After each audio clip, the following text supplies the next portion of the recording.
Hello বন্ধুরা, welcome back to my channel Moutushi daily blog. আজকে আবার খুব সুন্দর একটা রেসিপি তোমাদের সাথে আমি শেয়ার করব।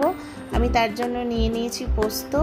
এখানে বড় 2 চামচ পোস্ত আছে, তারপর দিয়ে দিলাম কাঁচা লঙ্কা। এবার আমি খুব মিহি করে একটা পেস্ট তৈরি করে নিলাম। এরপর দিয়ে দিলাম কাজু, আর এর মধ্যে দিয়ে দেবো আমি টক দই। তারপর সব একসাথে আমি ব্লেন্ড করে নেব। এখানে আমি ক্লাসিকের দইটা নিয়েছি। এখানে বড় 2 চামচের মতো আমি টক দই দিয়ে দিচ্ছি।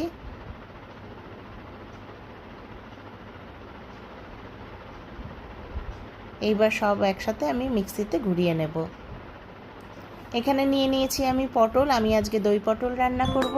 তার জন্য পটলের গাগুলোকে আমি খুব সুন্দর করে চিড়ে চিড়ে নিয়েছি। তোমরাও এইভাবে চিড়ে নেবে, তাহলে লবণ মিষ্টি ঢুকবে পটলে, আর খুব সুন্দর ভাজাও হবে। এবার পটলগুলো সবকটা কাটার পরে আমি ভাজার জন্য নিয়ে নিয়েছি একটা কড়াইতে আমি প্রথমেই সরষের তেল দিয়ে দিলাম। এরপর দিয়ে দেব 1 চামচ কালো জিরে।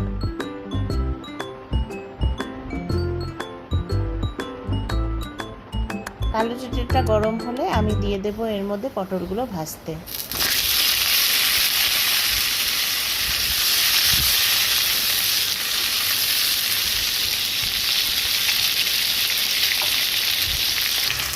পটলগুলো ভাজার জন্য আমি এখানে হলুদ আর লবণ দিয়ে দেব।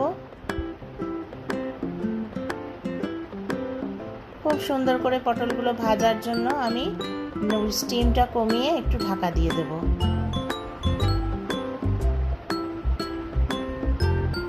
এই যে পটল কিন্তু আমার খুব সুন্দর ভাজা হয়ে গেছে। আর দেখো, গাগুলো চিড়ে দিয়েছি বলে দেখতেও খুব সুন্দর লাগছে। এরপর আমি বেটে রাখা সব পেস্ট যেটা করেছিলাম সেটাই দিয়ে দিলাম। খুব ভালো করে মিশিয়ে নেব পটলের সাথে। এইবার একটু কষাতে হবে যতক্ষণ না তেলটা ছেড়ে দেয়। এই যে আমার তেলটা ছেড়ে দিয়েছে। এবার মিক্সির বাটি ধুয়ে আমি একটু জল দিয়ে দিলাম। যত বেশি কষানো হবে রান্না কিন্তু তত বেশি স্বাদ হবে। আর আমি খুব ভালো করে কষাই যে কোনো জিনিসই। এইবার আমি পটলগুলো সেদ্ধ হওয়ার জন্য একটু ঢেকে দেব। এই যে পটলগুলো কিন্তু আমার খুব ভালো করে সেদ্ধ হয়ে গেছে, আর রান্নাটা অলমোস্ট প্রায় হয়েই গেছে। এইবার আমি দিয়ে দিলাম একটু জল। যদি পটলগুলো সেদ্ধ না হয়ে থাকে তাহলে এইটুকু জলে কিন্তু খুব সুন্দর করে সেদ্ধ হয়ে যাবে। এই যে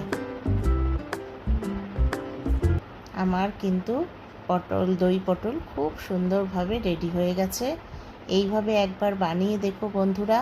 এই যে আমি একটু মিষ্টি মিষ্টি হওয়ার জন্য জাগরি পাউডার দিয়ে দিলাম। নিরামিষ রান্না কিন্তু একটু মিষ্টি মিষ্টি খুবই ভালো লাগে। পটল যাদের খেতে ইচ্ছে করে না তারা কিন্তু এইভাবে দই পটল বানিয়ে খেতে পারো, খুব সুন্দর টেস্ট হয়।